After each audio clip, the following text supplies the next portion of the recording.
अब एक कंपैरिजन जरा देखते हैं sir, mutual fund, index fund और ईटीएफ में कंपैरिजन करते हैं सर, कौन सा बेस्ट है अपने लिए। सर पहला सबसे बड़ा डिफरेंस है, म्यूचुअल फंड में आपका दाव एक फंड मैनेजमेंट पर होता है। आप किस पर पैसा लगा रहे हो, किसके नॉलेज पर पैसा लगा रहे हो।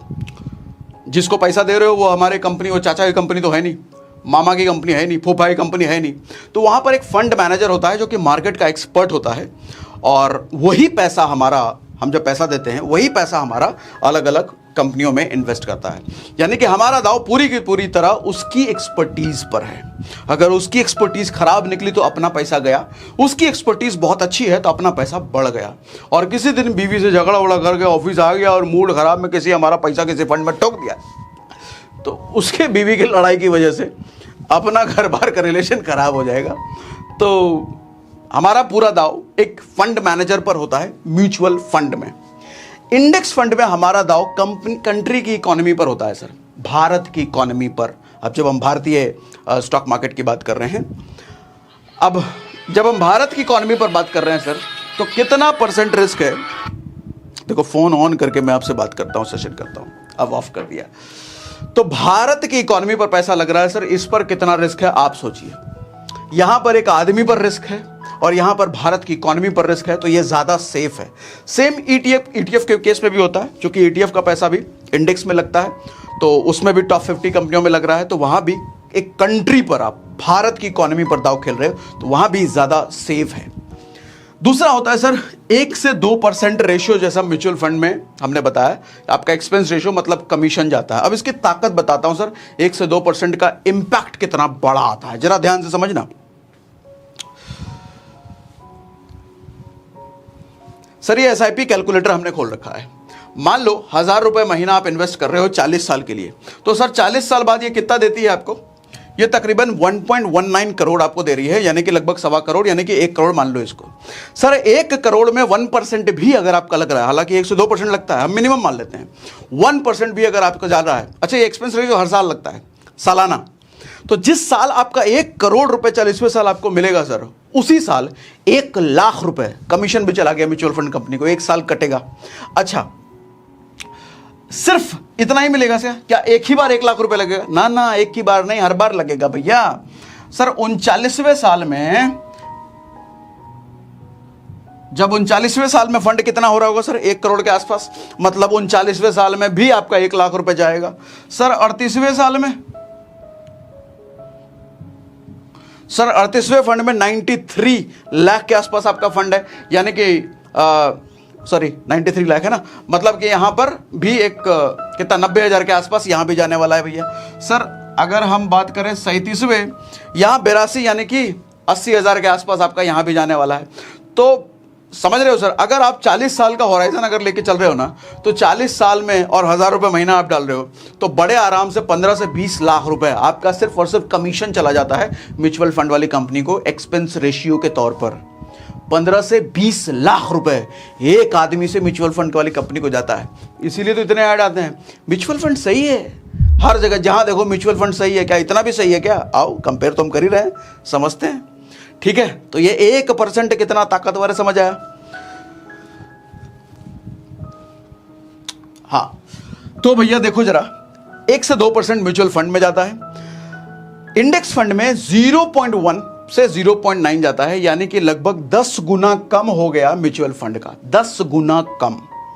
हम जब ETF की बात कर रहे हैं तो सर म्यूचुअल फंड से ये 100 गुना कम, 0.1% के आसपास ये जाता है, और 0.1 से स्टार्ट होकर के 0.9 पर भी जा रहा है, लेकिन अगर 0.01 भी है तो 100 गुना कम है म्यूचुअल फंड से। कितना बढ़िया। एक तो इतना सेफ है भैया, कंट्री की इकोनॉमी पर आपका पैसा लग रहा है, तो मतलब पूरी लगभग सेफ है, और इतना कम एक्सपेंस रेशियो भी लग रहा है।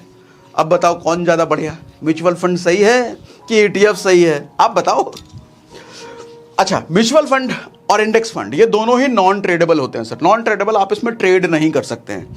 ट्रेड नहीं क्यों कर सकते हैं? इनका ऐसा हिसाब किताब होता है कि आप किसी दिन जब पैसा इन्वेस्ट करते हो ना सर, जिस दिन आपने म्यूचुअल फंड में डाला या इंडेक्स फंड में डाला, तो आपको मान लो आपने शुरू करा, तो उस टाइम पे NAV चल रही है, NAV छोड़ो, समझाऊंगा किसी और दिन में। ये मान लो कि प्राइस उस दिन चल रहा है, 11 बजे आपने पैसा डाला म्यूचुअल फंड में, और 11 बजे है 100 रुपए का प्राइस।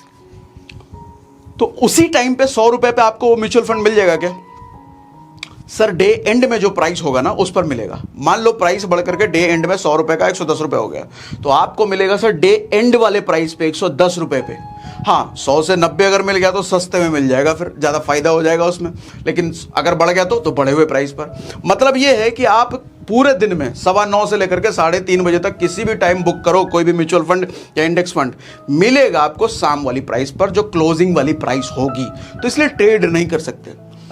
ETF के केस में रियल टाइम पे मिलता है सर। अगर 11 बजे 100 रुपए है तो उसी टाइम मिल जाएगा। शाम को अगर 110 हो गया 10 रुपए का प्रॉफिट ले लेना, शाम को अगर 90 हो गया तो 10 रुपए का लॉस ले लेना। ठीक है, रियल टाइम पर मिलता है, इसलिए ट्रेडेबल है। यहाँ ट्रेड कर सकते हो 1-2 मिनट, 1-2 घंटे या 1-2 दिन, 1-2 हफ्ते, 1-2 महीने, 1-2 साल, आपकी मर्जी कितने टाइम के लिए करना है, इधर ट्रेड कर सकते हो। कैसे कर सकते हो आपको लास्ट में जरा दिखाता भी हूँ, थोड़ा सा ओवरव्यू देता भी हूँ। रुके रहना, उधर भागना नहीं, भागे नहीं हो ना भी।